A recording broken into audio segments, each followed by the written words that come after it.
예전에 한참 부양책 쓰고 금리 낮을 때처럼 지수가 빠바바바바 올라가는 시점은 안 와요. 정말 하루하루를 봤을 때는 정말 지루하고 지지부진한데 한 3개월, 6개월쯤 지났을 때 지수가 이렇게 올랐다고? 딱 이런 식이 될 거거든요. 근데 제가 이 똑같은 얘기를 올해 1월 달에 했었어요. 근데 지금 그렇게 되고 있잖아요. 감히 한번 좀 예상을 한번 해보자면은 올해 한 3분기, 4분기 전에는 늦어서 4분기에는 지난 21년도 고점을 다 돌파해버리지 않을까. 양쪽 지수가 모두 그렇게 생각하고 있습니다.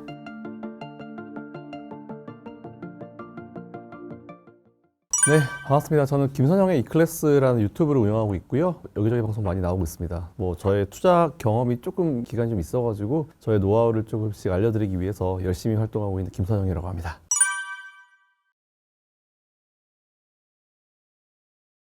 시장 뭐 일단은 오늘 날짜로 좀 중요하긴 하죠. 오늘 3월 FOMC가 있는 날이어가지고 오늘 밤에 어떻게 오늘부터 내일까지 진행되니까 내일 아마 결과가 나올 건데 어떤 식으로 나올지 일단 좀 지켜봐야겠지만 전반적으로 분위기는 좀 탄 것 같아요. 당연히 우리나라도 밸류 프로그램을 하면서 이제 그동안 시장에서 좀 많이 이제 뒤쳐져 있었던 기업들로 관심을 가질 수 있는 그런 계기가 좀 됐었던 것 같고요. 일단 전반적으로 분위기 좀 탄 것 같습니다. 근데 아직 미국이나 일본에 비해서 우리나라가 좀 상승률이 저조하기 때문에 올해 투자하신 분들이 우리나라 증시는 안 되라는 생각을 하시지만 오히려 저는 지금이야말로 이제 우리나라 증시를 좀 더 강하게 매수를 하고 있으셔야 되는 시점이라 좀 보고 있고 힘드시지만 좀 더 버티셔야 되는 시점이라 생각하고 있고요. 어쨌든 투자를 하시기에는 지금 미국보다는 우리나라가 좀 부담이 덜하죠. 네, 그런 시점이라고 생각하고 분위기 탄 것 같습니다. 어쨌든 상승 쪽으로 분위기 탄 것 같아가지고 전반적으로 이제 분위기 좀 좋게 보고 있습니다.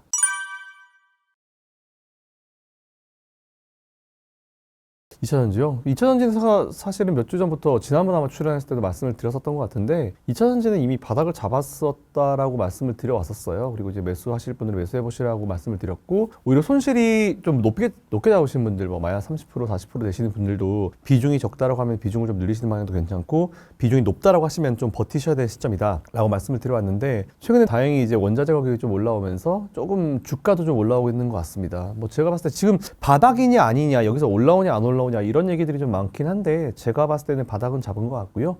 2차전지 투자하고 계신 분들 뭐 꽤나 오래 고생하셨는데 그 고생의 시기가 거의 끝나신 시점이 아닌가라고 생각하고 있습니다.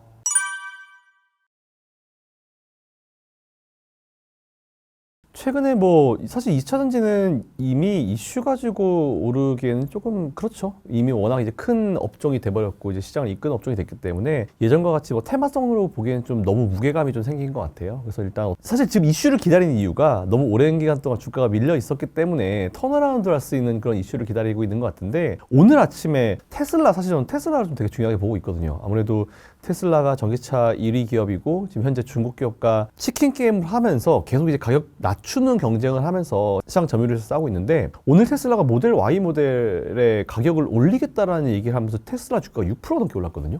저는 그게 의미하는 게 바가 좀 크다라고 보는 게 어쨌든 보면은 테슬라가 경쟁을 하기 위해서는 중국 기업과 경쟁을 하기 위해서 가격을 낮춰야죠. 그래서 시장 점유율을 잡아가야 되는데 그러면 오히려 지금 상황에서 가격을 올린다는 생각을 사실 하기가 쉽지가 않아요. 근데 오히려 가격을 올린다라고 했을 때 주가가 올라간 이유는 시장 참여자들 그리고 테슬라 투자자들이 그렇게 보는 거죠. 테슬라의 문제는 뭐 중국 기업이나 뭐 다른 어떤 점유율보다는 오히려 테슬라의 실적 쪽에 많이 집중을 하고 실적의 어떤 앞날이 부담스럽다라는 사실 때문에 주가가 많이 밀려왔고 좀 어려운 시간을 겪어왔는데 테슬라 모델 Y 가격을 올리겠다는 거는 판가가 올라가니까 당연히 마진율이 좀 올라갈 수 있어요. 이에 따라서 오히려 테슬라 가격을 올림으로써 테슬라가 6% 넘게 거의 한 달 제 기억으로는 한 달 내에 하루에 제일 많이 오른 가격대라고 좀 알고 있는데 그렇게 치면은 확실히 테슬라가 죽은 게 아니구나. 테슬라가 이 치킨 게임을 끝내고 시장 점유율을 어느 정도 가져간 상태에서 다시 가격을 올려버리게 되면은 가격을 올리는 것에 대해서 시장은 오히려 좋아하는구나. 부담스러워하지 않고 지금 가격 올리면은 중국이랑 경쟁이 돼? 중국은 낮추고 있는데? 라고 일반적으로 생각하겠지만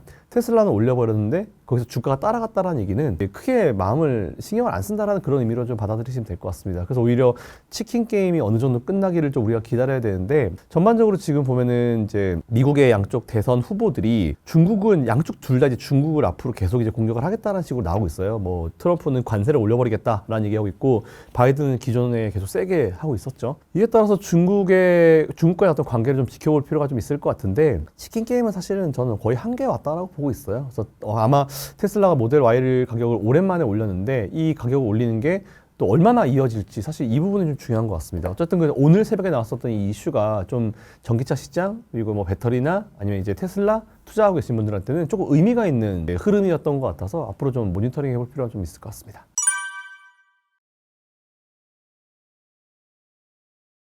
사실 그동안 실적이 안 좋았던 게 맞는데 우리가 전 보통 이런 얘기를 많이 해요. YOY의 함정에 빠지지 마라. YOY는 결국은 2년 전 실적, 3년 전 실적과 비교하는 게 아니에요. 그러니까 작년 실적이랑 비교하는 거거든요. 근데 작년 실적 되게 잘 나왔잖아요. 21년도에 엄청 잘 나왔잖아요. 근데 엄청 잘 나온 거랑 당연히 그 이후에 원자재 가격이 좀 내려오면서 이제 실적이 안 나올 수밖에 없는 상황이 만들어진 거죠. 그러다 보니까 되게 잘 나왔을 때랑 나의 전성기와 지금을 비교하면은 그 전성기 이상의 전성기를 찍지 않는 이상 다 안 좋게 나오는 거잖아요. 그래서 저는 오히려 매출은 계속 잘 나오고 있었는데 그동안은 이제 원자재에 들어간 비용이 너무 컸기 때문에 문제가 좀 있었던 부분인데 최근에 원자재 가격이 다 안정세를 찾고 있죠. 그러면서 이제 당연히 그동안 원자재가 비쌌을 때 배터리 가격도 같이 올라왔잖아요. 비싼 가격에 팔았죠. 근데 원자재 가격이 떨어지니까 배터리 가격도 그만큼 내려야 되는 게 정상인 것 같고 그래서 오히려 지금이 2차전지 시장이 좀 무르익는 구간이라 보고 있어요. 그에 따라서 이제 2차전지 가격도 좀 많이 하향 안정화야. 이게 계속 떨어지지 0으로 가진 않거든요. 사실은 어느 정도 떨어지고 시장 가격과 이제 맞춘 이제 보통 균형 가격이라고 하는데 균형 가격을 찾아가는 그 시점이 지금이라고 봅니다. 거의 다 왔다라고 보고 있어요. 그래서 저는 오히려 균형 가격을 찾아가게 되면은 이제 YOY의 함정에 빠져서 한 2년 또 지나고 나면은 또 안정된 배터리 가격과 또 비교해서 또 YOY가 형성이 될 거 아니에요. 그렇게 되면 당분간 이제 안정적으로 쭉 이어질 수 있을 것 같아서 지금 시점은 딱 그 과도기적 구간이어가지고 실적이 되게 안 좋아 보이는 것일 뿐 저는 이제 한 2, 3년, 3, 4년을 두고 봤을 때는 안정을 찾을 거라 생각하고 있습니다.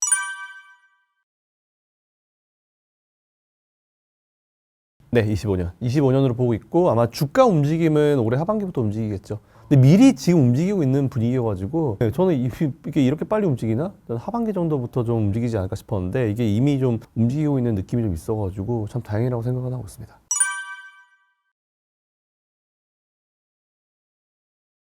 다 괜찮은 것 같아요. 한 바퀴 다 돌았죠. 원래 근데 어떤 섹터든지 간에 한 바퀴 돌아요. 양극재, 양극재 가고 전해질 가고 쭉 한 바퀴 돌고 있잖아요. 근데 지금 제일 오랜 기간 동안 힘들었던 섹터를 다시 보는 게 맞죠. 이게 사이클 돌아온다 치면 양극재로 가야죠. 양극재는 당연히 우리나라 잘하는 기업들 되게 많고 그리고 그 사이에 양극재 기업들이 되게 많은 발전을 했고 기술 개발도 했고 잘하고 있더라고요. 여전히 투자도 엄청나게 많이 하고 있고 그게 포인트인 것 같아요. 사실은 이게 기업이 투자를 한다는 거는 진짜 중요한 사실입니다. 이게 진짜 안 될 것 같으면 지금 뭐 중국이 들어와서 뭐 LFP를 만들어가지고 가격 경쟁을 해가지고 싸게 하잖아요. 예전에 태양광이 그랬어요. 태양광이 중국이 들어오면서부터 사실 그때는 지금이랑 다른 게 미국이 그때 당시에 이 중국의 태양광 시장에 들어오는 거를 막지를 않았어요. 놔뒀거든요.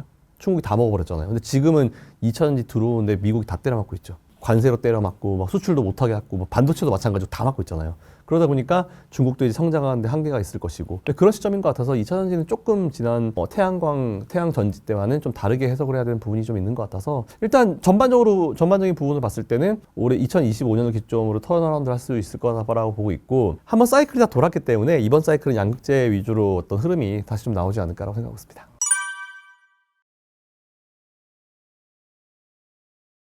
지금 보면은 거의 이게 미국이 때리고 있긴 하지만 미국이 우리 편 들어 이런 식이잖아요. 우리나라도 미국 들어갔고 뭐 다 지금 미국 쪽으로 다 들어가고 있어요. 이 사실 뭐 중국, 뭐 러시아, 북한은 모르겠어요. 모르겠고 그 친한 친구들. 근데 그 친구들이 뭐 해봤자 얼마나 하겠습니까?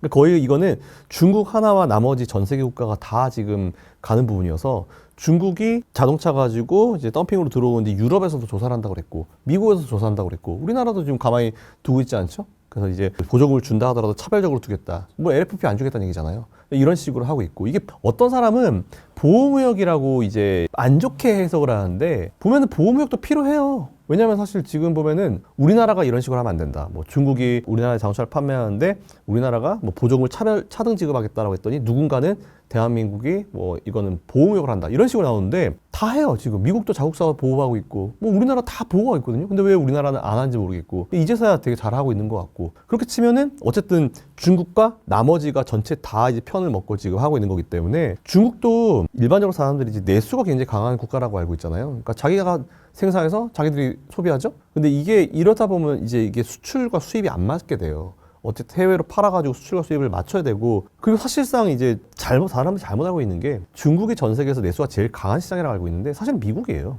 미국이 압도적으로 내수가 강한 시장이거든요. 그러니까 어쨌든 우리나라도 미국에 팔아야 되고 중국도 미국에 팔려고 해야 되고 하다 보면 근데 중국이 지금 미국에 아예 판매를 못 하고 있는 상황이잖아요.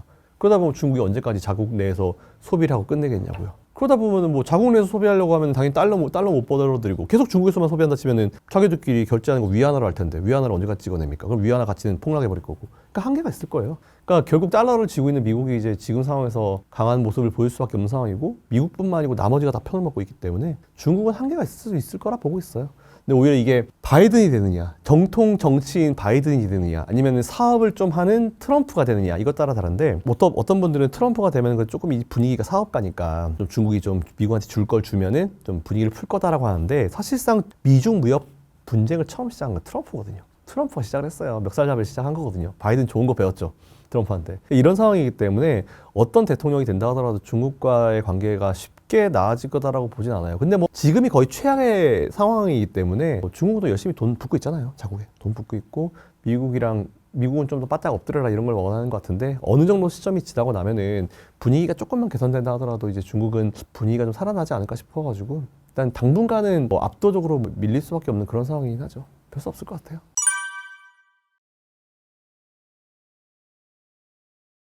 이게 사실은 예전에 에코프로 그룹이 되게 잘 갈 때부터 저는 포스코 홀딩스를 되게 말씀을 많이 드렸어요. 재작년? 한 2, 3년 전 여름부터 이제 그때도 환경방송에서도 여름에 포스코 얘기했다가 뭐 한참 이제 너나 사라 이런 얘기 되게 많이 듣던 시기여가지고 포스코 홀딩스 하면은 한경에 살 때 나오면은 포스코 홀딩스 하면 저한테 물어봐요. 이렇게. 그래서 포스코 홀딩스는 의견을 많이 내려왔는데 여전히 좋게 보고 있어요. 여전히 좋게 보고 있는데 사실 포스코 홀딩스는 단기적으로 봤을 때는 원래 회장이 없었잖아요. 이제 대표 회장이 바뀌는 시점이었죠. 바뀌는 시점이었기 때문에 새로 되는 회장에 대해서 이분이 어떤 성향을 가진 분인지 그래서 사실 포스코 홀딩스 회장을 선출함에 있어서 되게 많은 후보군들이 있었는데 그중에 뭐 2차전지 배터리 쪽에 사장하셨던 분도 있었고 되게 많았거든요. 근데 결국은 되신 분들 보니까 철강 쪽 포스코 내부의 인사가 됐더라고요. 물론 이제 여러 가지 막 찬반론이 있긴 있는데 저는 오히려 어떻게 보면은 지금 이게 아무리 회장이 바뀌었다 하더라도 포스코 그룹 자체가 지금 2차전지나 이쪽 소재나 이쪽에 엄청나게 좀 투자하고 있고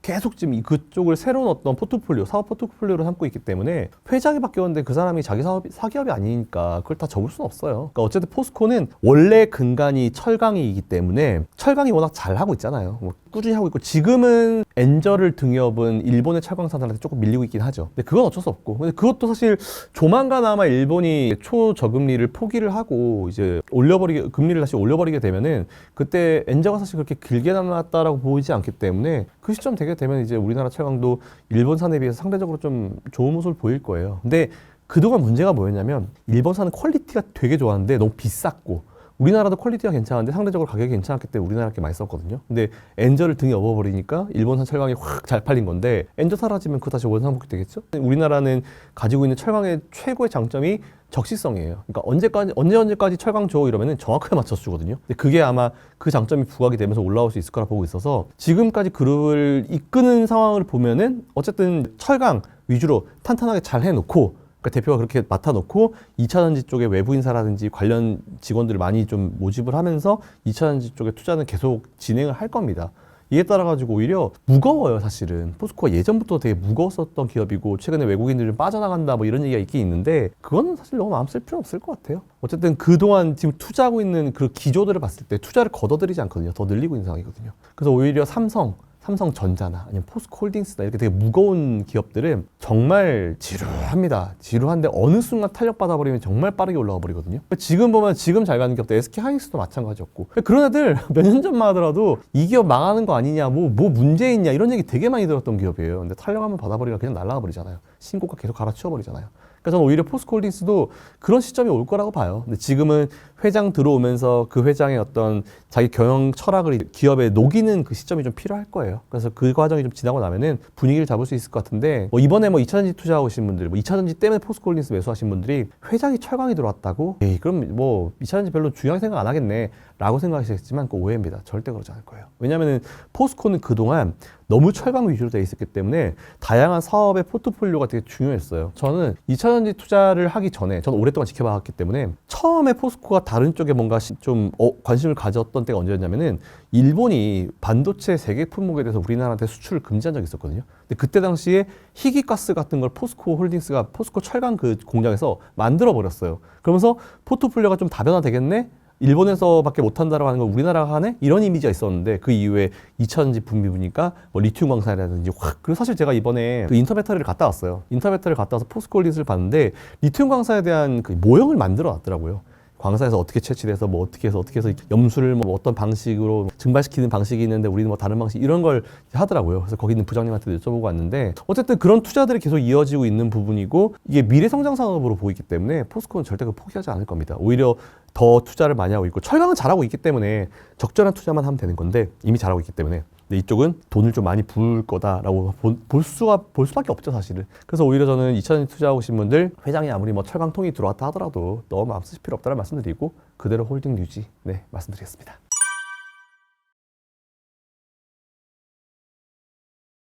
퓨처엠도 괜찮아요. 그러니까 포스코 그룹주들이 전반적으로 2차전지랑 관련돼 있는 업체들은 다들 괜찮은 것 같아요. 자리들이 다들 뭐 지지부진한 상황이기 때문에 오히려 저는 지지부진한 상황에서 관심을 좀 가져야 된다라고 생각하는 주의여서 제가 뭐 불과 몇 주 전에 에코프로 그룹주들도 계속 바닥기고 이제 떨어지고 있을 때 관심 가집시다 이런 얘기 했었고 그래서 오히려 저는 포스코홀딩스 이렇게 지루하고 주가가 올라가지 못하는 상황에서 퓨처엠이라든지 다 관련사들 다 2차전지 컨셉이라고 하면은 다들 매수하셔도 큰 문제가 없을 것 같다라고 생각했습니다.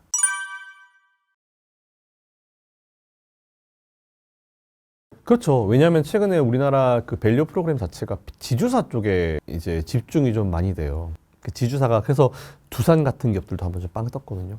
그래서 오히려 포스코홀딩스도 뭐 다른 이슈가 있긴 하지. 여러 가지 뭐 사실 모든 기업이 좋은 이슈만 있을 수는 없어요. 좋은 이슈가 예를 들어서 100개 중에 좋은 이슈가 90개고 안 좋은 이슈가 10개인데 그럼 당연히 좋은 것만 부각을 받아야 되는데 때가 이쪽으로 뭔가 시선이 오면은 10개가 부각이 되는 게 어쩔 수 없는 주식시장이거든요. 근데 전 지금이 그런 시점이라 보고 있어가지고 뭐 너무 마음 쓰실 필요 없다라고 보고 있고 전체적인 기업들 중에 좀 가벼운 거 하고 싶으신 분들 퓨처엠도 괜찮고 아니면 저는 뭐 홀딩스를 예전부터 계속 말씀을 드려왔기 때문에 그 의견은 그대로 그냥 유지하는 걸로 하겠습니다.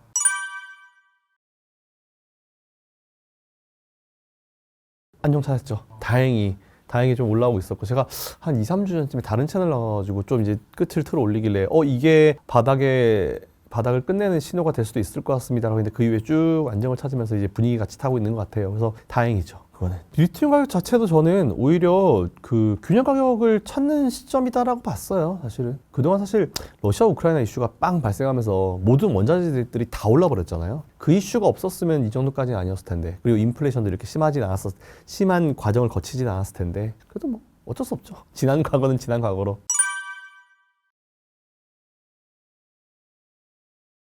그럼요. 오늘 빠지는 건 FOMC. 어제 미 증시도 끝이 좀 지지부진했거든요. FOMC 결과가 오늘 내일이니까 지금 또 보니까 6월달 금리 인하 가능성이 휙 줄었더라고요. 그러니까 저는 계속 7월 얘기를 하고 있었거든요. 예, 1월달에 12월 FOMC 의사록이 나오면서 그 의사록을 보니까 이거는 올 상반기 할 가능성 없고 저는 오히려 작년 12월 FOMC 의사록 나오기 전에는 올해 금리 인하 하려나? 굳이? 이라는 생각을 했었어요. 경제 상황이 워낙 좋기 때문에.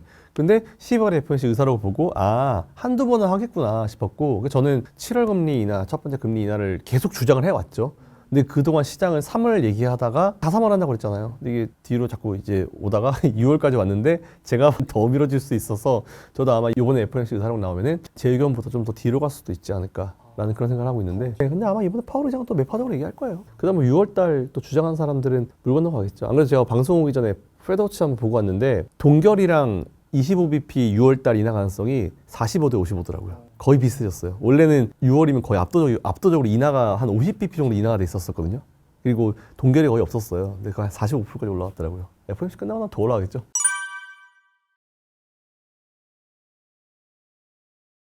저는 2번이요. 7월, 12월. 왜냐하면 11월 달에 못하고 대선이 있으니까 대선 하루 전이면 들이잖아요. 못 건드릴 거고 12월 달에는 대통령이 정해졌으니까 누가 되더라도 이제 한번 부양책 한번 쓰려고 노력할 거고 그쵸? 원래 다 정치적으로 하는 거니까. 그리고 그 전에 7월과 그 11월 사이에는 조금 부담스럽지 않을까. 뭔가 경제 지표가 크게 확 급변하지 않는 이상 부담스러워가지고 지금 상황에서는 이제 조금 최근에 보니까 조금 이제 고용 이제 실업률도 조금 올라가긴 하더라고요. 그래서 아마 연준도 계속 보고 있는 것 같은데 지금 시장에서는 뭐 원래 올 초만 하더라도 한 달, 2달 전만 하더라도 올해 뭐 6번 막 이런 얘기 했잖아요. 그래서 전 그거 보고 미쳤다고 그랬어요. 무슨 말도 안 6번이면은 올해 한두 번 빼고 다 한다는 얘기인데 그건 진짜 말도 안 되는 소리고 제가 그때 이제 했던 얘기가 있죠. 분석을 해서 알려줘야지 왜 자기들 바램을 얘기하고 있는지 모르겠다고. 말도 안 되는 소리고 3월 달은 진짜 말도 안 되는 소리였고 지금 저는 7월 달 생각을 하고 있는데 7월 달도 이번에 FOMC 의사록 나오면 3월 FOMC 결과 다 플랫이 나오잖아요. 점도표가 나오면은 7월 달도 와 이게 뒤로 7월이 딱 되면 참 좋은데 저는 계속 7월을 주장했기 때문에 근데 좀 봐야 될 것 같긴 해요. 근데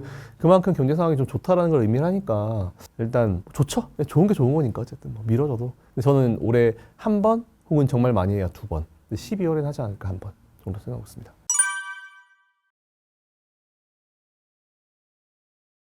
저는 최근에 또 모 채널에서 이제 방송을 하면서 3,000포인트 그냥 넘어갈 거다라고 말씀드렸어요.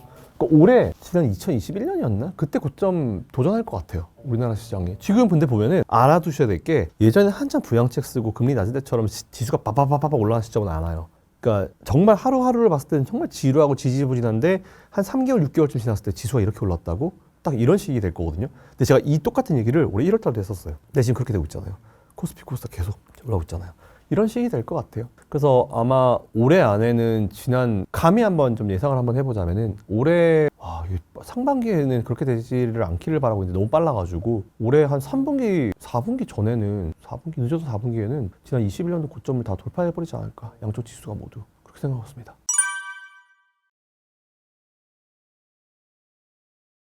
반도체 2차전지 나이스하죠. 저는 오히려 반도체 투자하고 계신 분들은 반도체가 주도가 돼야 돼 이렇게 생각하시는데 주도가 하나는 별로 안 좋아요. 왜냐하면 주도 하나면 걔가 달릴 때는 달리다가 걔가 깨져버리면 지수가 완전 깨져버리거든요. 두세 개가 있어야 돼요. 제일 좋은 거 딱 두세 업종이 돌아가면서 이제 주도를 바톤 터치를 하면서 이제 주도에서 지수를 끌어줘야지 하나의 업종이 올라가면은 그 업종에 대해서 조금 안 좋은 소식이 오면은 우리나라 지수가 망가져요. 그러니까 우리나라가 예전부터 문제가 뭐냐면 가볍다라는 이미지를 많이 준 게 너무 테마 느낌이 강해요. 우리나라는 코스닥 같은 경우 예전에는 뭐 바이오 아무 상관없는 바이오주 뭐 셀트리온 하나 좀 밀려버리면 나머지 뭐 아무 상관없는 기업들 위아더월드 하면 손잡고 다 떨어지잖아요. 그러니까 이거는 정상적인 시장은 아니에요. 워낙 바이오가 우리나라 코스닥을 이끌었기 때문에 그런 건데 그러니까 저는 오히려 지금 시장에서는 바이오 좋게 보고 있어요. 지금 오히려 바이오는 괜찮게 보고 삼성바이오로직스를 포함해서 오늘 방송에서 또 얘기하고 갔는데 삼성바이오로직스는 가격이 너무 높아. 그러면 개인들이 투자하기 좀 어려울 것 같아. 그럼 저는 그래? 내가 삼성바이오로직스 CEO로 하면은 난 스플릿 한번 생각해 볼 것 같아.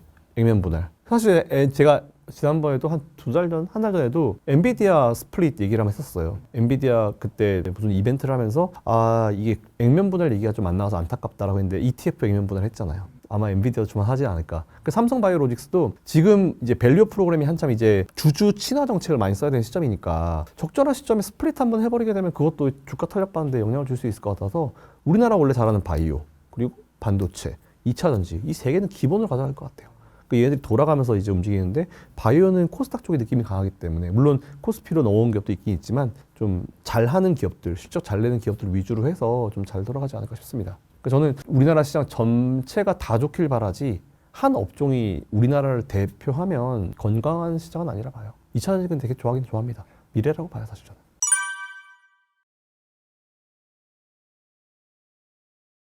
좋죠. 에코프로그룹 원래 근데 이게 대장은 참 외롭거든요. 대장은 참 외로워요. 보면은 어떤 업종이든지 간에 대장의 역할을 한다는 거는 주가가 올라갈 때는 정말 세게 앞에서 끌고 올라가죠. 하드캐리에서 끌고 올라가죠. 근데 망가질 때는 제일 처음, 제일 깊게, 제일 힘들게 망가지는 게 대장주예요. 이게 에코프로 제가 지난번 고점 대비해서 한 30-40% 밀렸을 때 어떤 생각이 났냐면 사실 엔비디아 생각이 나더라고요. 엔비디아를 제가 한 3년, 4년 전쯤에 한경 이제 모 프로그램에서 한번 제가 얘기를 한 적이 있었어요. 그때 당시에 주가가 125불? 130불이 안 되던 시기였었거든요. 근데 그때 당시에도 이미 고점에서 물려가지고 마이너스 30%, 40%이신 분들이 좀 있었어요. 근데 그때 엔비디아는 지금 눌렸을 때 오히려 힘드시겠지만 매수 한번 해보시면 좋을 것 같다는 말씀을 실제로 드렸던 적이 있었거든요. 근데 그때 참 욕을 많이 먹었어요. 지금도 30%인데 더 사라고 지금 뭐 얘가 뭐라는 얘기를 되게 많이 들었었는데 결국은 그때 제가 어떤 얘기를 했었냐면은 엔비디아도 되게 지금 뭔가 새로운 발전을 계속 많이 시키면서 새로운 제품들을 많이 만들어내고 있고 시장의 니즈를 많이 따라가고 있고 이런 말씀을 좀 드리면서 새로운 기술에 대한 수요가 굉장히 좀 폭발할 수 있는 기업이다라는 그런 말씀 드렸었거든요. 그러니까 제일 중요한 거는 주가는 당장의 상황이지 미래 상황이 아니에요. 그래서 진짜 중요한 거는 주가가 밀린다 하더라도 에코프로 그룹이 과연 지금에 머물러 있느냐 아니면은 미래 성장 계속 자기들이 뭔가 판매하는 재화의 어떤 퀄리티를 계속 올리고 연구 개발을 하고 돈을 붓느냐 투자를 하느냐 이걸 사실 항상 저는 보라고 했는데 열심히 하더라고요. 굉장히 열심히 하더라고요. 양국제 퀄리티를 올려버리고 그 사이 기술력으로는 따라오기 없는 이번에 사실 인터배터리를 갔을 때는 에코프로 그룹은 뭔가 새로운 내용이 있진 않았어요. 기존에 있었던 내용을 한 번 더 이제 복귀시켜주고 주주들이 와서 좀 볼 수 있는 참고할 수 있는 자료들이 많더라고요. 근데 저는 좀 일반 주주들보다는 그래도 조금 사실 전문가 영역에 들어가 있는 사람이기 때문에 눈높이를 좀 높여서 봤으니까 뭐 이거는 기존에 다 있었던 거네 라고 생각했지만 주주들한테는 이제 확실히 설명할 수 있는 그런 내용의 관을 크게 만들어 놨더라고요. 근데 그 사이에 주가가 어떻게 되든지 말든지 간에 그냥 각자 하는 거 잘합니다. 그게 진짜 중요한 것 같아요. 삼성도 마찬가지고 하이닉스도 마찬가지고 엔비디아도 마찬가지고 테슬라도 마찬가지예요. 주가 그들은 별로 신경 안 써요. 올라가면 좋긴 좋은 거지만 결국은 이제 자기들이 미래에 더 높은 주가 상황으로 올라가려고 하면은 자기들이 판매하는 이 재화의 퀄리티를 올려야 된다는 걸 가장 잘 아는 게 경영자들이기 때문에 지금 당장의 주가는 별로 신경 안 쓸 겁니다. 그에 따라서 뭐 에코프로 그룹은 그 사이에 주가가 밀렸을 때 잘하고 있었느냐 못하고 있었느냐 이걸 좀 볼 필요가 있을 것 같은데 잘하고 있었죠. 뭔가 열심히 하고 투자도 하고 있었다라고 보였기 때문에 에코프로 그룹주들은 이제 투자는 계속 이어가셔도 됩니다. 하지만 그룹 내에서 대장주가 바뀔 가능성은 좀 있다라고 봐요. 이게 왜냐면은 사실 이건 저도 혼자 이제 분석해보다 느낀 건데 지금 공매도가 중지됐긴 하지만 이제 공매도가 다 있잖아요. 기존 물량이 청산이 다 안 됐어요. 그래서 여러분 에코프로 그룹이나 아니면 2차전지 관련주를 투자하고 계신 분들은 원래 2차전지가 공매도 물량이 다 비율이 높았기 때문에 그 공매도 중지된 그 첫날 공매도의 물량 그리고 만일 오늘 투자하고 싶으신 분이 오늘자 공매도 물량을 비교를 한번 해보세요. 근데 그 중에서 퍼센티지로 제일 많이 공매도 물량이 줄어든 기업이 하나 있을 거예요. 제가 오늘자로 사실은 이제 업데이트를 못 해가지고 방법만 말씀드린 건데 공매도가 딱 중지되기 바로 전날 공매도 물량 그리고 바로 그러니까 오늘이 뭐 날짜로 보면 2, 3일 지날 수 있겠죠. 영상이 올라가고 나서 오늘자로 공매도 물량을 딱 비교했을 때 퍼센티지로 공매도 물량이 제일 많이 줄어든 그 기업이 앞으로 대장이 될 가능성이 굉장히 높습니다. 올라가는데 부담이 없겠죠. 그래서 대장이 바뀔 수도 있겠다라는 사실 생각은 해요. 에코프로 그룹 내에서. 이건 좀 참고해 보시면 좋을 것 같아요.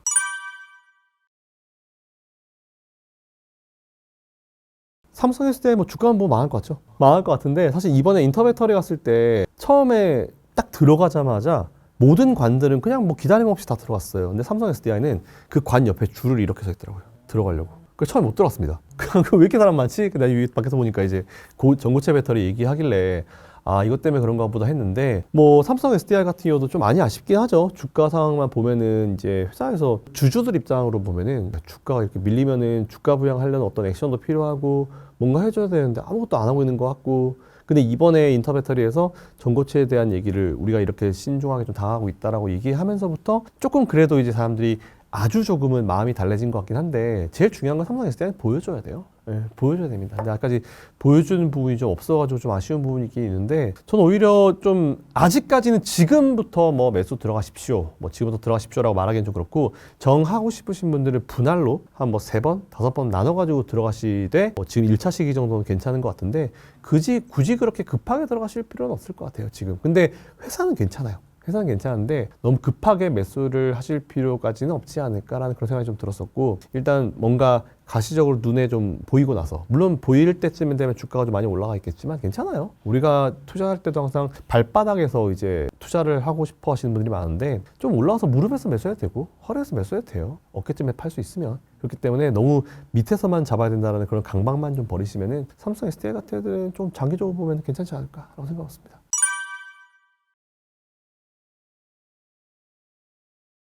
LG엔솔이요? 사실 제가 되게 싫어하는 기업이어가지고 회사는 좋아해요. 기술력이나 이런 거에 대해서는 다 오케이. 그리고 이번에 인터배터리 갔을 때도 느낀 거는 딱 2가지가 확실히 여기도 이제 굉장히 좀 잘 하고 있구나라는 생각을 되게 많이 했고 준비도 되게 잘했더라고요. 그리고 2번째는 직원들이 너무 많아가지고 LG엔솔은 사원들이 많더라고요. 그러니까 자기 사원들이 와가지고 이제 자기 전시장을 구경을 많이 하고 있더라고요. 그래서 좀 비켰으면 좋겠는데 저 죄송합니다라고 들어와서 보고 이제 이름표 보면 다 LG엔솔 사원 누구 농담이고요. 어쨌든 LG엔솔은 저는 회사는 좋고 다 좋다라고 봐요. 근데 저는 이게 조금 의미를 좀 상징적으로 해서 LG엔솔은 제가 매수 의견 안 드려요. 왜냐면 저는 사실 물적 분할 되게 싫어하거든요. 물적 분할 거의 혐오하는 사람이어가지고 이게 LG화학 주주들한테 LG화학 직원들한테도 참 못할 짓을 한 행동이에요 사실은. 그리고 우리나라 시장에도 1월 달부터 물적 분할해서 완전히 그냥 시장 수급을 다 빨아들이면서 그날 그 해 1분기를 날려버렸잖아요. 1분기가 뭐야? 상반기를 날려버렸잖아요. 저는 LG엔솔 회사는 좋다, 기술력 좋다, 다 좋다, 하지만 좀 뭔가 상징적인 의미로 스스로 그냥 LG엔솔을 소개하고 싶지는 않아요. 물적 분할은 없어져야 됩니다. 그건 진짜 못할 짓을 한 거예요. 경영자들 지들은 좋겠죠.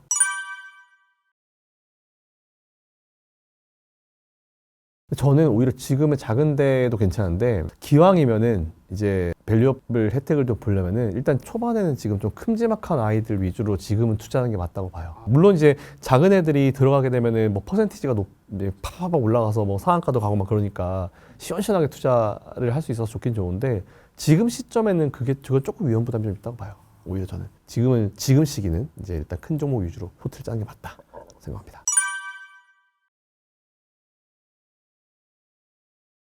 저는 포스코 홀딩스 괜찮다라고 보고 있고 그리고 에코프로 BM도 사실 다 괜찮다라고 보는데 에코프로 그룹은 제가 사실은 오늘 말씀드리기 좀 그런 게 오늘자 최신화된 공매도 자료를 제가 확인을 못했습니다. 네, 그거에서 만약 그 기준에 맞다라고 하면 저는 그거를 딱 오늘 말씀을 드릴 것 같아요.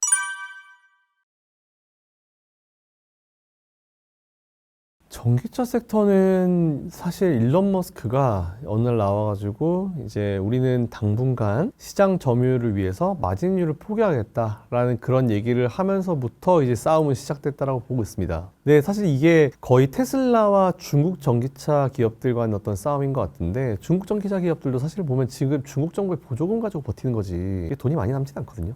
LFP 넣어가지고 싸게 파는데 뭐 얼마나 남겠습니까? 그래서 저는 중국 전기차도 지금 버티는 과정이라고 봐요. 그걸 누구보다 또 테슬라는 잘 알 것이고 그래서 오히려 오늘 테슬라가 가격을 올린다고 했을 때 테슬라가 주가가 올라가는 거 보면은 아 이거 치킨 게임 거의 끝나는 쪽으로 가면 주가 진짜 빠르게 반등해서 올라오겠구나 테슬라도 사실 그런 생각이 들었었거든요. 근데 사실 이거 테슬라는 지금 이제 M7 중에 테슬라, 애플 두 개 기업이 좀 쳐져 있는 이유가 AI를 엮지를 못해서 그러고 있잖아요. 근데 이미 애플은 AI라는 용어를 쓰지 않았을 뿐이지 인공지능은 수년 전부터 이미 해왔어요. 근데 이제 시장이 원하는 AI라는 단어가 들어가지 않았을 그 뿐이지. 근데 뭐 제미나이 같은 거 쓴다고 하더라고요. 그래서 그거는 지켜봐야 될 것 같은데 테슬라도 AI랑 엮으려면 얼마든지 엮을 수 있죠. 왜냐하면 지금 로봇도 테슬라봇도 있지. 굉장히 많은 것들이 있기 때문에 두 기업이 AI와 엮지 못할 이유는 전 전혀 없다라고 보고 있어요. 그래서 AI랑 엮이는 순간 주가가 반영을 할 거다라고 이제 뒤늦게 반영을 할 거다라고 보고 있어서 뭐 전기차 시장, 뭐 테슬라에 대해서만 말씀을 드리면 일단 치킨 게임이 끝나야죠. 치킨 게임이 끝나야 되는데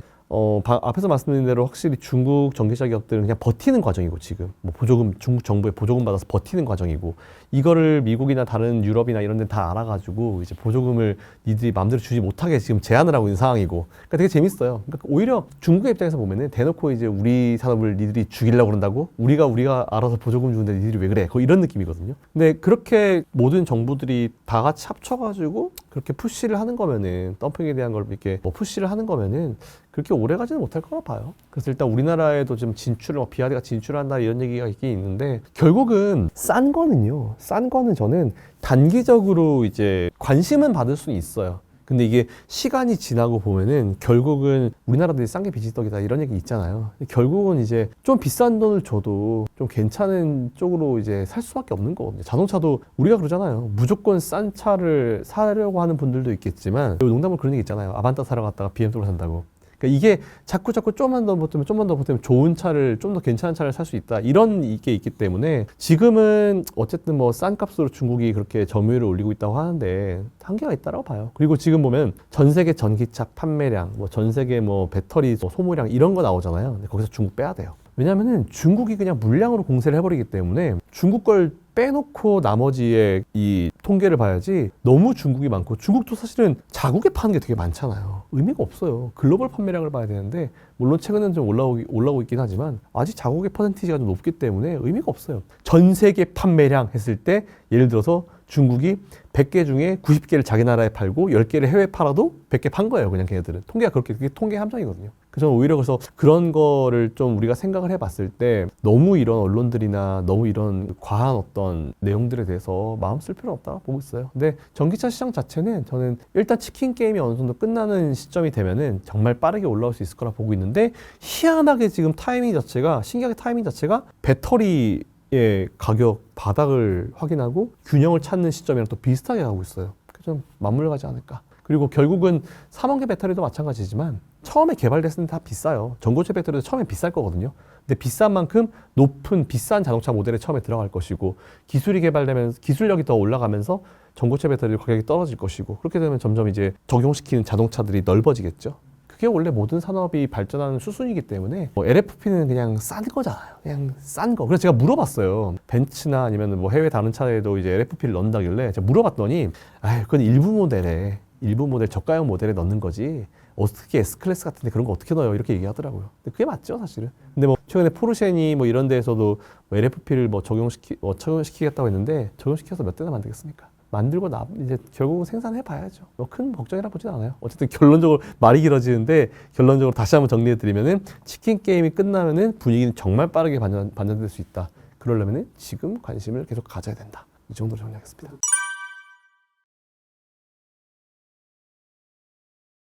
일단 지금 제가 그냥 개인적으로 생각한 중국 전기차 시장은 일단 팔고 보자인 것 같아요. 뒤에는 뭐 물론 이제 인프라 같은 경우도 되게 많이 나아지고 있다라고 하긴 하지만 일단 지금은 싼 값에 많이 일단 점유율을 늘리고 보자. 거의 이런 느낌이어가지고 물론 그 사이에도 중국 전기차도 퀄리티가 되게 좋아지긴 하고 있죠. 근데 뭐 물론 이제 일론 머스크 말이 맞아요. 그러니까 지난 앞에서도 제가 이 태양광 말씀을 드리면서 이제 설명드렸지만 장벽을 치지 않으면 중국은 항상 인해 전술, 물량 공세를 어떤 업종이든지 간에 반도체도 마찬가지잖아요. 일단 찍어내거든요. 예전에 우리가 잘 알던 LCD를 지금 중국이 가져간 이유도 물론 중국이 가져간 게 아니죠. 우리나라는 LCD를 던져놓고 그냥 OLED도 넘어온 거고 근데 마치 기사에는 막 같이 LCD를 하다가 우리가 뺏긴 것처럼 얘기하는데 삼성은 이미 몇 년 전에 버렸어요. 니들이 알아서 해라 이런 식으로. 근데 지금도 OLED에 막 되게 막 치고 올라온다 하잖아요. 막 기술자들 빼내가지고. 근데 그건 결국은 한계가 있다라고 보고 있어요. 결국은 퀄리티가 항상 최종적으로는 퀄리티가 문제고 이제 반도체 같은 경우는 수율이 문제고 이렇게 따지는데 사실상 중국산은 아직 좀 많이 딸리긴 하죠. 요 최근에 뭐 휴대폰도 마찬가지지만 그 화웨이 폰 안에 하이닉스는 팔지 않았는데 하이닉스 제품이 들어가 있고. 이런 상황이기 때문에 뭐 중국 전기차가 지금은 판매량을 늘리려고 이런저런 노력들을 많이 하고 있긴 하지만 결국은 이제 보조금 혜택을 주지 못하면은 결국 한계점에 다다를 거라고 봐요. 사실 미국이든 유럽이든지 특히 유럽이 가만히 있지 않겠죠. 왜냐면 유럽은 독일이라든지 뭐 워낙 자동차 내연기관의 강자 회사들이 많기 때문에 당연히 유로존 산업 보호해야죠. 미국도 마찬가지고 우리나라도 마찬가지고 우리나라도 현대기아차 잘하고 있는데 보호해줘야죠.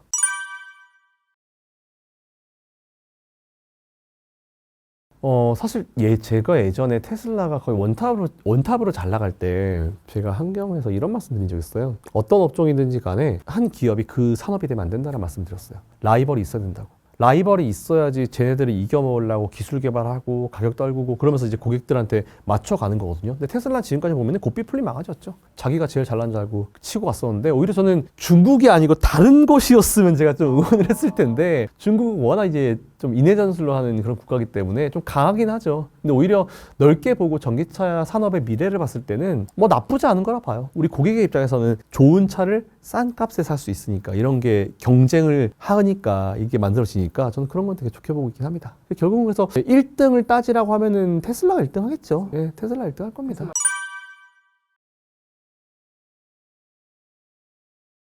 근데 이미 그렇게 그 위치에 가 있고 그 위치에 가 있어서 좀 어떻게 사람으로 치면은 되게 교만해지고 건방졌는데 이번 한 대 얻어맞은 거죠. 되게 좋은 계기가 됐을 거라 봐요, 저는.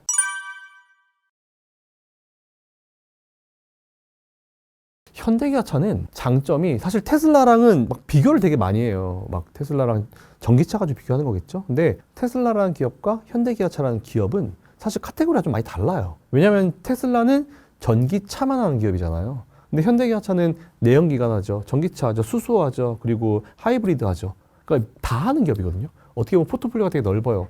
반도체로 치면은 삼성전자와 SK하이닉스 느낌이죠. SK하이닉스는 반도체만 하는데 삼성전자 휴대폰 팔지, TV 팔지, 냉장고 팔고 다 팔잖아요. 반도체도 팔고. 그러니까 이런 포트폴리오, 사업 포트폴리오가 좀 넓은 게 현대기아차의 장점이고, 그리고 테슬라는 아예 전기차 한쪽으로 가는 거고. 그래서 전기차 시장이 좀 꼬꾸라질 때 현대기아차 같은 경우는 하이브리드를 잘 팔아가지고 오히려 매출이 실적이 커버링이 되면서 주가가 지금 계속 잘 가고 있는 상황이잖아요. 그래서 오히려 저는 그 두 개 기업은 좀 매력이 좀 다른 기업이다라고 좀 보고 있는데 현대기아차도 잘 따라가고 있는 것 같더라고요. 뭐 미국 내에서 전기차 판매량도 괜찮고 많이도 올라가고 있는 상황이고 경쟁력을 좀 갖추고 있는 것 같더라고요. 그래서 지금 여기서 뭐 테슬라를 압도적으로 빨리 따라간다? 그건 불가능할 거라 봐요. 테슬라가 전기차도 있지만 거기 있는 소프트웨어라든지 하드웨어 이런 부분이 있기 때문에 그거를 단기간 내에 따라가면 그건 불공평한 거죠, 사실은. 근데 지금 조금씩 이제 늘려가면서 사업 포트폴리오를 안정적으로 잘 운영하고 있는 느낌이 좀 분명히 강하긴 강합니다. 저는 현대기아차 괜찮게 보고 있어요. 지금도 많이 올라가긴 했지만.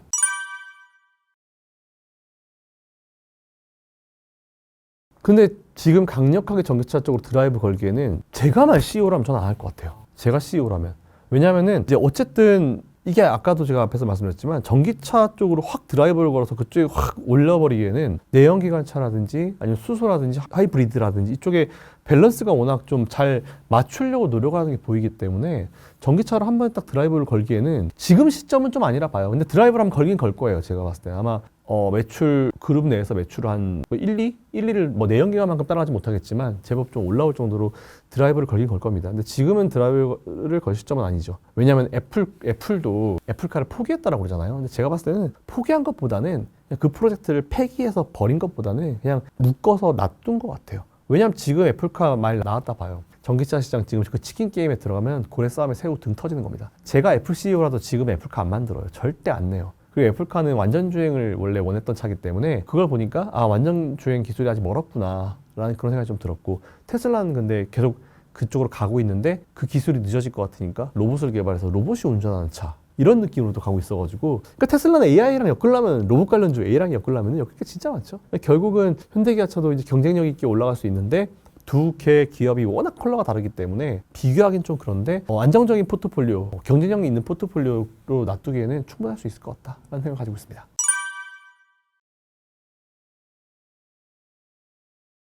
지금 뭐 트럼프가 되면은 다 폐기한다, IRA 다 폐기한다 그러잖아요. 못할 거예요. 못해요. 왜냐면은 미국은 원래 지역별로 정치적 색깔이 정말 강한 국가거든요. 근데 유일하게 정치적 색깔이 왔다 갔다 하는 지역이 그 러스트벨트 지역. 보통 이제 스윙 스테이트라는 표현을 쓰는데 스윙이 이제 근해잖아요. 근해가 왔다 갔다 하죠. 그러니까 자기들한테 얼마나 잘해주냐에 따라 가지고 표심이 왔다 갔다 하는 지역이 있어요. 근데 거기가 러스트벨트 지역이라고, 예전에 이제 좀 쇠퇴한 공업지대, 예전에 막 디트로이트라든지 거기는 자동차 산업이 굉장히 활성화됐던 지역이거든요. 근데 그 지역을 어떻게 잡냐에 따라 가지고 대통령이 되거나 아니 대통령 후보가 되거나 했었거든요. 트럼프도 결국은 그 지역을 잡았기 때문에 이긴 거고, 근데 이제 그 지역 가지고 아마 지금 난리가 날 건데, IRA라는 걸 시행을 하면서 그 지역 자체가 좀 많이 살아나고 있는, 투자가 되게 많이 됐다라고 알려져 있어요. 물론 그 지역 자체가 원래 내연기관차 위주로 돼 있기 때문에 이게 전기차로 전환하는 속도를 조절해 주겠다라고 얘기했는데, 조절 당연히 해줘야죠. 아니, 수백 년 동안 내연기관 했던 지역인데 거기를 갖다가 단 몇 년 만에 전기차 해 그럼 어떻게 합니까? 미정부한테 하라도 못할걸요 그거는. 그러니까 이번에 그래서 안 그래도 그 기간을 완전 전기차 전환 기간을 뭐 몇 년 늦추겠다라고 했더니 그거 가지고 또 악재라고 전기차를 밀어버리더라고요. 근데 그건 악재가 아니에요. 인간적으로 시간을 주는 거죠. 전환할 수 있는 시간을. 그래서 결국 전환을 할 수밖에 없다라고 보고 있고, 거기에 투자가 엄청 많이 돼서 도시가 조금 이제 살짝 활성화되는 느낌이 있기 때문에 그 지역 사람들이 나 싫어할 이유는 없어요 사실은. 근데 그러려면은 그 지역 사람들이 싫어하는 얘기를 할 수가 없겠죠. 근데 그 지역 사람들이 왜 거기가 활성화됐는지 IRA 때 활성화됐다라 알고 있는데 트럼프가 걷다 대놓고 다 포기해 그러면은 그 사람 좋아하겠습니까? 전 절대 그렇다 보지 않아요. 트럼프나 바이든이나 지금 보면은 말 한마디 한마디, 액션 하나하나 모든 것들이 다 표를 위한 어떤 액션들이기 때문에 그 지역 사람들 안 건드릴 거예요. 그래서 그 불필요한 거는, 그러니까 전체 다 폐기는 불가능하고 일부, 지금 트럼프가 말로는 폐기한다 그러잖아요. 근데 이제 그 뒤에 밖으로 말은 안 하지만 꼬리표로 일부 이렇게 아마 주석 같은 게 붙지 않을까라고 생각하고 있어서, 어떤 대통령이 되는지 간에 전기차로의 전환은 바이든이 대통령 하면서 너무 많이 이쪽으로 발전이 됐죠. 그렇기 때문에 공장도 많이 엄청 해외 공장들 들여왔고, 그리고 각 지역들별로 우리나라 공장이나 뭐 해외 공장들 많이 들어갔고 그런 상황이기 때문에 그걸 트럼프가 싫어할 리는 없어요. 트럼프도 예전에 우리나라에 공장 지어라 이런 식으로 했는데 바이든이 그거 되게 많이 했잖아요. 물론 그거를 교묘하게 자기가 한 것처럼 바꾸긴 할 겁니다. 그 사이에 또 어떻게 언론을 통해서 이제 액션을 취할지는 모르겠지만 뭐 누가 되는지 간에 사실 크게 상관없을 거예요. 저는 그렇게 봅니다.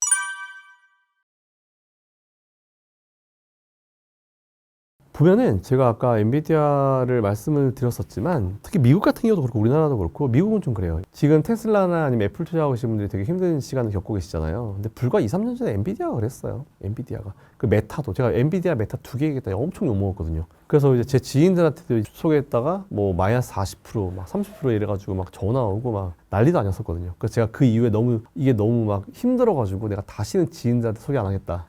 절대 주식 얘기 안 해. 이런 식으로 농담같이 하고 있는데, 이제 주식이란 건 그런 것 같아요. 이제 지금 뭔가 대세에 있지 못하다 하더라도 기업이 미래를 위해서 계속 노력을 하고 있으면은 그 기업은 관심을 가져야 된다고 생각합니다. 그런 거 뭐 있습니까? 미국에는 애플, 테슬라 이런 기업들이 있겠죠? 그 우리나라에 뭐가 있어요? 2차전지 관련 기업들. 그죠? 반도체 기업이 얼마 전까지 관심을 못 받다가 최근에 치고 올라오는 것처럼. 그러니까 오히려 지금 시장에서 조금 관심 밖에 있는데 잘 하고 있는 기업들 위주로 지금은 포트를 짜셔야 되고요. 그 앞에서도 말씀드렸지만 중소형주도 괜찮지만 좀 큰 기업들 위주로 지금 포트폴리오 짜시는 게 오히려 그러니까 저는 이렇게 말씀드릴게요. 이제 앞으로 시장은 내 멘탈 관리가 잘 돼야 돼요. 내 멘탈 관리가 정말 잘 돼야 됩니다. 예전처럼 막 치고 올라가는 시장보다는 긴 기간을 두고 보고 이만큼이나 올랐어? 라는 시장이 앞으로 이어질 거기 때문에 멘탈 관리 잘 하셔야 된다는 말씀드리고 그러기 위해서는 작은 기업보다는 좀 큰 기업들 위주로 투자하시는 게 좋지 않을까라는 생각을 가지고 있습니다. 어쨌든 뭐 오늘 전반적인 내용은 참고사항으로만 말씀드린 거고 하나의 의견이기 때문에 들어보시고 뭐 괜찮겠다 하시면 참고하시면 되고요. 뭐 아니라 생각하시면 각자 스타일대로 하시면 됩니다. 제일 중요한 거는 이제 수익이기 때문에 뭐 저도 항상 틀릴 수 있고요. 수익이기 때문에 각자 스타일을 정확하게 정립하셔가지고 그 스타일만 망가지지 말고 원칙만 잘 지키시면 될 것 같다라는 말씀드리겠습니다.